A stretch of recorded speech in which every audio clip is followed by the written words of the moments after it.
What's going on, everybody? It's your boy C-Zar, and we are talking about Bitcoin Cash today, BCH USD. Hit that like button, subscribe. Thank you all for being here. It is the 4th day of April. Shout out to the Dragon Riders in the House of the Dragon. $443. See, if it was $444, that'd be so much better because it's the 4th day of the 4th month. We would have some fours going on. But you're going the opposite direction, Bitcoin Cash. Come on now. Maybe we'll see the magic 44444 before the end of the video. We'll see. Anyways, enough shenanigans. Let's move on. We're consolidating. We're not doing anything too interesting. I think it would look really nice if by the end of today, we got 9 hours left. There's definitely a lot of time to make this happen. If we could see some type of solid body candle movement up, because any time that we get a solid body down like this, we get a doji candle at the bottom like that one there, and then we get a solid body up, that's typically a reversal signal. And I can show you some examples of that. Let's just see. I mean, if Bitcoin... Actually, I don't think Bitcoin Cash has too many examples of that happening, if I remember correctly. Solid body up, doji candle at the top, solid body down, reversal signal. There's one right there. Kind of. There's some that are kind of accurate here. Solid body down, doji candle at the bottom. It's not perfect, but then here, once you have the solid body up, boom, that was a reversal signal. Same thing kind of here. But again, it's not quite as perfect as what I'm looking for it to be. I don't really care. We don't need to spend too much time on that. But just, it would look nice. All I'm trying to say is it would look nice if we had a day that closed today above like $450. If we could do that, that would be great. Let's look at the short-term stuff and see if that is possible. Yeah, let's go. Let's look at the 1 hour time frame and then we'll zoom back out, okay? Looking at the 1 hour time frame, this price action is behaving exactly how you would expect weekend behavior to perform. We even moved sideways. We were even boring on Thursday, like well into the day Thursday. And I think what's happening is the world is aware, anybody with money is aware that what's going on in Iran, what's going on with the United States, the narrative that's being pushed, whether it's going to promote fear and cause a little bit of panic selling or excitement and cause some pumping, regardless of whatever the news is going to be that people are waiting to hear on. It's nothing's going to come out probably over the next 4 days, right? We're waiting to see what happens because it is Easter. It is Easter week. I think that it will be a kind of neutral, boring moment where we're just kind of taking a breath. We're literally taking a breath, and then the mayhem can start back up on Monday or Tuesday, probably, right? So I think everybody's stepping away. It's the holiday. A lot of people, myself included, especially whenever I started trading and I started investing, a lot of people expect that the weekends, long weekends, means something magical is going to happen. Typically, it's just like this. We're just flatlining. So it's Saturday. I wouldn't be surprised if today and tomorrow we were more or less at this exact same area. But still, I would like to see a little close above 450. That'd be nice. And we do kind of have this BART-like setup where we've moved down. You've got this. I mean, we definitely could move up in a short... I mean, it could just be like that. By the end of the day, we're there. 1 hour time frame, not a whole lot of volume. Doesn't mean that we have to break out, but it certainly does implicate that. The RSI... I'm not going to say it's bullish. It is in a truly neutral position, but of course it is. We're moving sideways. We're not going to get a whole lot of help from any of these indicators. The MACD looks like it wants to cross above the zero, but the only problem there is we've been green for quite a while, and I mean, we really haven't done much with that. So it's like we've taken a breath, but now we're ready to go down. Now you've cooled off on the bearish note. You're ready to come down.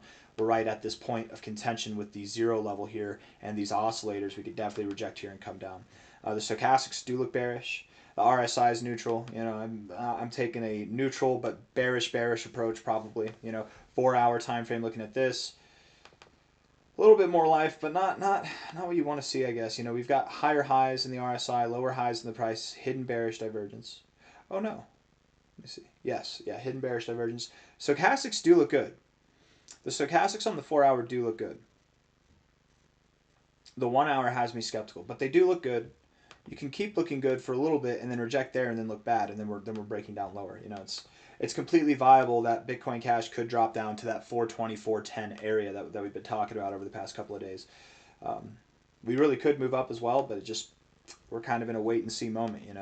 Like I was saying in the beginning there, we're kind of in a wait and see environment, and I don't expect anything exciting to happen over the next 36 hours. If we look at this on the MACD, we're crossing up, but overall it's bearish. Nothing really to go off of, unfortunately. Daily time frame might give us a little bit more. The RSI is around the 40. Bitcoin Cash does like to bounce around here with its RSI. We can go lower. but just neutral and choppy. Stochastics are oversold, so we've at least been in the oversold zone for a little bit of time now without any solid movements down. That's kind of encouraging, actually. And the MACD has crossed red. We, being green for so long, crossing red here and seeing just a little bit of a drop off, that's not intimidating, right? We should be quote unquote breaking out, and we're not. There's no volume picking up. We're not really breaking out. I do have a lot of hope. I do have a lot of what's the word? I'm assuming I have a lot of conviction in this belief that we will recover and move well above $500. I really do believe that that's going to happen. We just might have a little bit more to go. I don't expect anything deep red like this to come in. I'm not expecting any long stints like this, but something like this might be what's going on. And again, here, if you were thinking, oh, we're moving up, we're consolidating, and then if you thought here we're breaking out, gotcha, then we moved up, and that's kind of what I'm expecting here, is that we might get a gotcha moment and we move up above these highs, either sometime next week or the following week. I wouldn't be surprised if next week Bitcoin Cash, literally by the end of next week, which would be Friday, Saturday, Sunday, the 12th to the 10th there, somewhere in that time frame, 12th to 10th of April, that we were above $500. I wouldn't be surprised. But first, before then, we might have a little bit lower to go. I don't think there's anything else I want to say. I've said plenty of things. There's plenty of things that we've said here. The weekly RSI is just looking sad, to be fair. But also, we have typically found support in this general area with the weekly RSI. So there's some good things. There's some good things amidst the bad things. Stochastics are oversold. We've been oversold for quite some time, and we really haven't done anything, right? Whenever you're oversold, this is when the bearish stuff begins, guys. I mean, look at this. The last time that we were oversold on the weekly stochastics here, this was the point we were moving sideways. That was the point at which we broke out and we moved down. And then we moved sideways for a little while. We had some downside, but we moved down for 2 weeks. Here, once we got oversold, that was it. We've just been moving sideways since. So things look bearish, but they're behaving differently than what we normally see typically in a bearish environment, which gives me hope that we likely will not just move up above $500, but we're going to see a move up with a vengeance, guys. Bitcoin Cash, I really do believe. I don't know when. I've been trying to guess the when, and the when is the hardest thing to guess. But I really do believe that we're going to see some fantastic movement here over the coming months. I think Bitcoin's final leg of the bear market will begin in Q3, maybe late Q2. So sometime between now and the end of June, sometime between now and July, I would expect that we do see a movement up that could even take us above $700. And with that, the question does come to mind, are we breaking out? Are we breaking out overall? We've seen plenty of cryptos see miraculous growth and breakout behavior, even in bear markets. But is Bitcoin Cash going to be the one to do it here? I don't know. I mean, it's pretty interesting, the chart overall. It's pretty interesting that most cryptos right now are in a bear market, but Bitcoin Cash clearly is not. It's not in a bull market. Definitely not in a bull. We're in a crab market, guys. We've been moving sideways for so long, but we're at the top end of this range. We're like in a range, within a range, right? We move up here, you got to think there's going to be some serious momentum that could let loose right there. Interesting thoughts. I'm sure we'll find out over the coming months. I don't have anything else to say. We didn't go over the MACD, but I mean, here in this area, here in this area, here in this area, here where we are now, this was our low point. This was our low point. This was, you can, fill in the blanks there. Hit that like button. Thank you all. Take care. I'll see you on the next one. Happy Easter, everybody. All right. Bye-bye.